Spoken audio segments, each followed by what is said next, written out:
Chinese products को लेकर इस वक्त पूरे देश में गुस्सा है।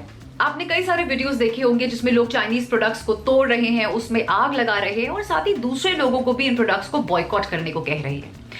सोशल मीडिया पर तो बॉयकॉट चाइना प्रोडक्ट्स और बैन चाइना प्रोडक्ट्स के नाम से कई सारे कैंपेन्स चल रहे हैं, लेकिन रियलिटी इन सभी वीडियो से बिल्कुल अलग है, या इन सभी कैंपेन से बिल्कुल अलग है। सच तो यह है कि अगर आज भी कोई ऑनलाइन फ्लैश सेल स्टार्ट हो जाए तो चाइनीज कंपनीज के मोबाइल फोन्स, ईयरबड्स और बाकी सारे प्रोडक्ट्स विद इन सेकेंड्स बिक जाते हैं, with in seconds out of stock हो जाते हैं। और ऑफलाइन स्टोर पर भी ऑनेस्टली सेल्स में ज्यादा फर्क नहीं पड़ा है। तो ऐसा क्यों हो रहा है और इसके पीछे एग्जैक्टली क्या सीक्रेट है, आज के इस टेक टॉक के वीडियो में मैं आपको यही बताऊंगी। इसके साथ ही मैं आपको ये भी बताऊंगी कि अगर आप चाइनीज ब्रांड को अवॉइड करना चाहते हैं तो आप कौन से फोन्स खरीद सकते हैं। So if you want to know then watch this space. Okay, तो बात शुरू करते हैं Xiaomi की फ्लैश सेल से। तो 24 जून को Xiaomi के Redmi Note 9 Pro Max की ऑनलाइन फ्लैश सेल स्टार्ट हुई and with in 50 seconds mobile phone out of stock हो गया। मतलब बॉयकॉट की बात तो सब करते हैं, लेकिन जब फोन ऑनलाइन फ्लैश सेल में आया तो उसे इतना खरीदा कि फोन 1 मिनट से पहले ही आउट ऑफ स्टॉक हो गया। सिमिलरली 18 जून को Amazon इंडिया पर OnePlus Pro 8 की सेल स्टार्ट हुई।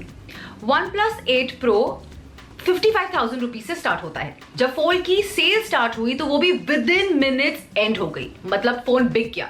हालांकि फोन के कितने यूनिट्स बिके ये Amazon या OnePlus ने क्लियर नहीं करा, लेकिन जितने भी यूनिट्स बिके मतलब विद इन मिनट्स सब बिक गए। तो सिचुएशन एग्जैक्टली ये है और हम बात करते हैं बॉयकॉट करने की।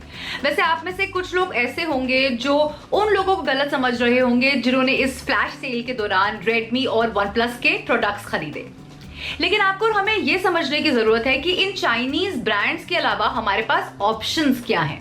To be very honest, Indian smartphone market की जो सबसे बड़ी प्रॉब्लम है वो यही है कि यहाँ पर चाइनीज ब्रांड्स का कोई तोड़ मौजूद ही नहीं है।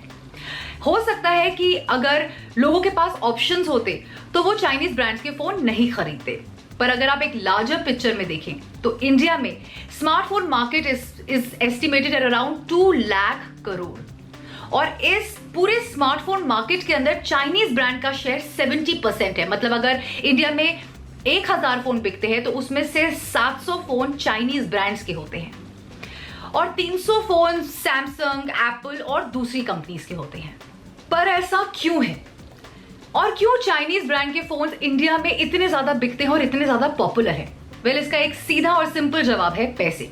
चाइनीज कंपनी के जो फोन होते हैं वो सस्ते होते हैं और उनमें आपको कम पैसों के अंदर हर लेटेस्ट फीचर मिल जाता है। मतलब जो फीचर आपको चाइनीज फोन के अंदर मिल सकता है वो अगर आप किसी नॉन चाइनीज ब्रांड के अंदर ढूंढना चाहें तो आपको 1,500 से 2,000 रुपए ज्यादा देने पड़ेंगे। आई एम श्योर आप में से कई सारे लोग सोच रहे होंगे कि 1,500-2,000 ज्यादा खर्च करके अगर नॉन चाइनीज ब्रांड का फोन मिल रहा है तो वो बेटर है ना, उसी को लेना चाहिए। But do remember that India is a price sensitive market. जिन लोगों का बजट 8,000 है वो 10,000 कैसे खर्च कर पाएंगे? तो ओवरऑल ये सारा इशू इसलिए है क्योंकि मार्केट में सैमसंग के अलावा चाइनीज ब्रांड का कोई कॉम्पिटिटर नहीं है और सैमसंग के 20,000 रुपए वाले फोन के अंदर भी आपको वो फीचर और स्पेक्स नहीं मिल पाएंगे जो आपको 16,000 रुपए वाले पोको X2 या Note 9 Pro में मिल सकते हैं। हालांकि चाइनीज ब्रांड की सेल्स पर फर्क जरूर पड़ा है, लेकिन अभी भी कई सारे फोन लॉन्च हो रहे हैं और बिक भी रहे हैं। ऐसा तब तक चलता रहेगा जब तक चाइनीज ब्रांड का कोई ऑल्टरनेटिव नहीं आता है और इसमें अभी थोड़ा वक्त लगेगा। वैसे इंडियन ब्रांड्स जैसे माइक्रोमैक्स, लावा और कार्बन अगले कुछ दिनों के अंदर बजट सेगमेंट के अंदर नए स्मार्टफोन लॉन्च करने वाला है। जब तक ये फोन लॉन्च होंगे तब तक आप इंतजार कर सकते हैं, या फिर आप अभी फोन खरीदना चाहते हैं तो आप सैमसंग फोन्स के साथ जा सकते हैं। But do remember that this can only be a temporary solution and not the permanent one. So that's all for this video guys. I hope आपको ये वीडियो इन्फॉर्मेटिव लगी हो। प्लीज इस वीडियो को ज्यादा से ज्यादा शेयर करें ताकि बाकी लोगों को भी ये समझ में आ सके कि प्रॉब्लम एग्जैक्टली है कहाँ। अगर हम लोग चाइनीज ब्रांड के फोन खरीद रहे हैं तो क्यों खरीद रहे हैं, और अगर हम नहीं खरीदना चाहते हैं तो उनकी ऑल्टरनेटिव क्या है। So that's all guys. अगली वीडियो तक के लिए गुड बाय। एबीपी न्यूज आपको रखे आगे।